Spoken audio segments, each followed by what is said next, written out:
Welcome. I'm Robert Estern here at livingpianos.com and virtualsheetmusic.com. Today's subject is how to play piano with other musicians.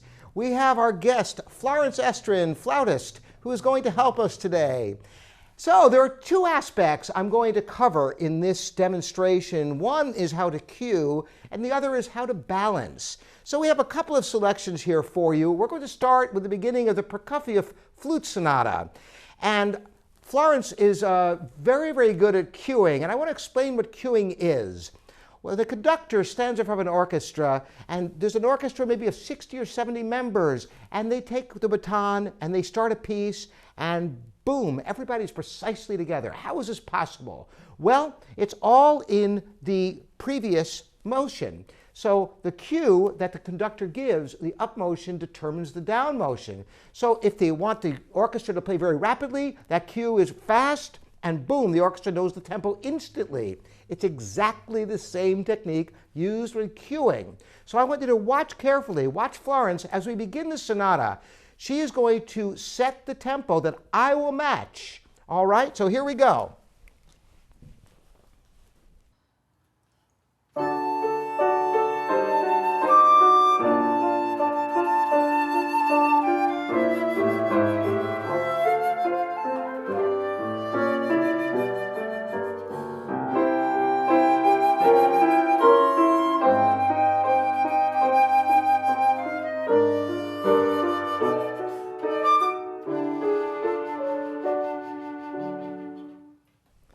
All right, so we were right together. Now I'm going to ask Florence to do something, and she doesn't even know what I'm about to ask her. I want her to start this movement at a different tempo, and I will not ask her to do a faster tempo or a slower tempo. It's going to be a surprise even to me. And let's see if we can be right together at a different tempo on this very same Prokofiev sonata.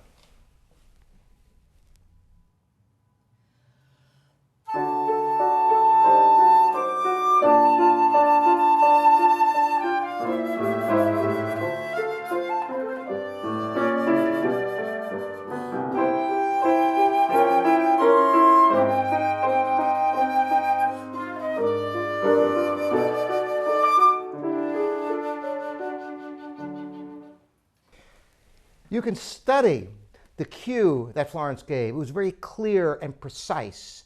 Now, you sometimes hear musicians count off, but this is just not standard practice in classical music.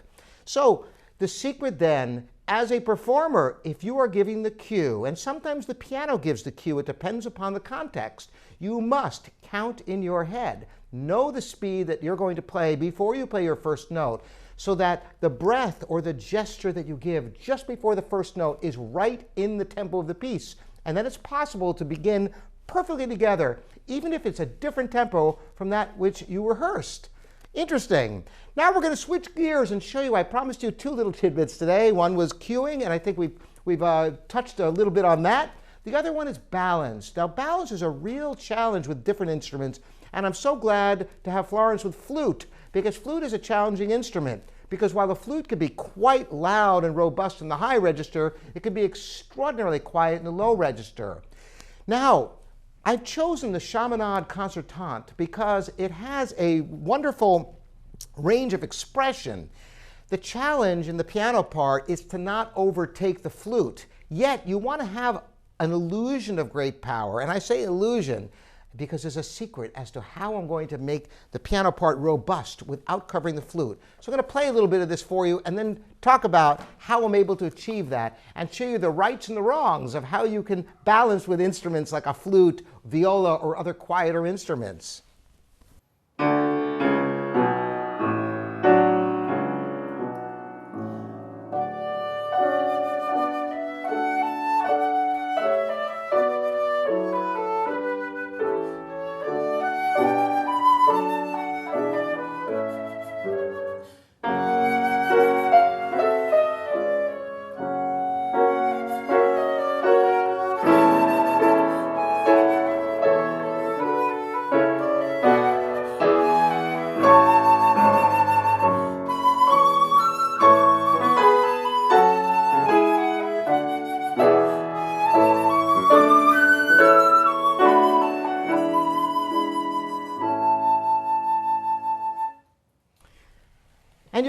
balance is just right.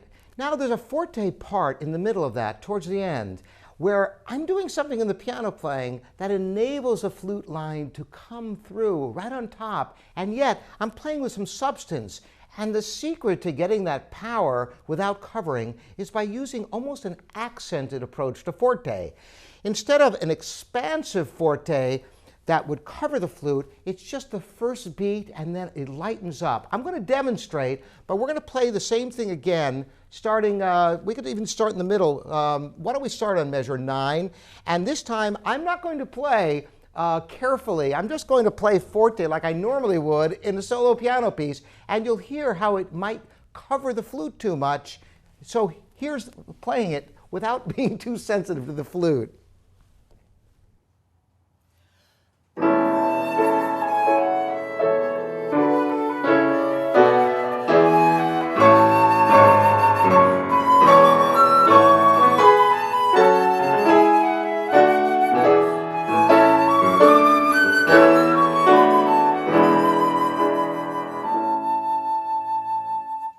Now, of course, the flute's in the high register here, and Florence has a big sound, so it might not have been a disaster, but it wasn't the most sensitive playing.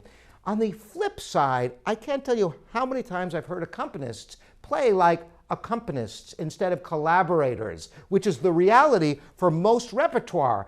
They are written for 2 instruments, for piano and flute. And so many times you hear this sort of performance starting from the same place.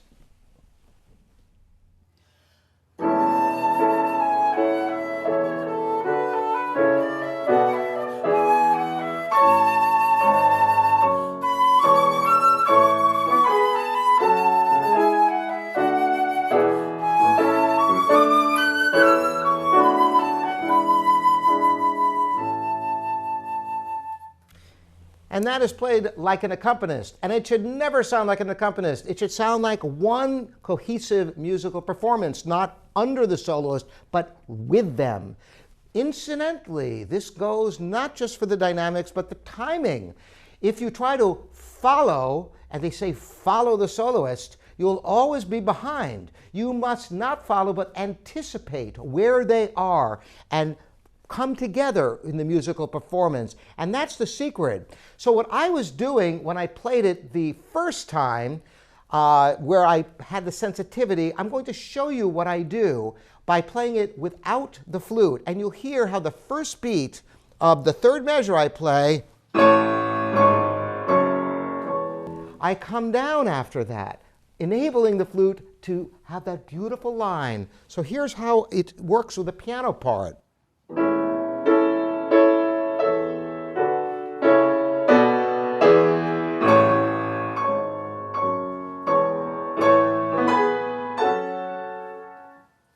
So you hear how I come down. I play the downbeat strong, but then allow the flute to soar through. So once again, we're going to play it together the right way, with sensitivity, yet with some robust playing on the piano part, not pussyfooting around, but collaborating equally.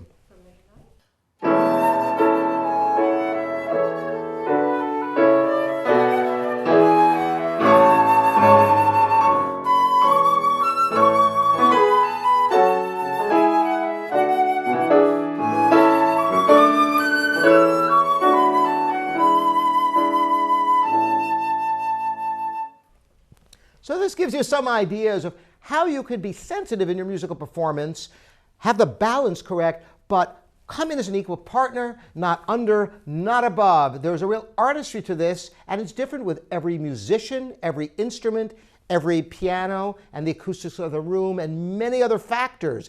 This is definitely more art than science. I hope this has been helpful for you, and thank you so much to my guest artist, Florence Estrin. It's been a real pleasure. See you next time.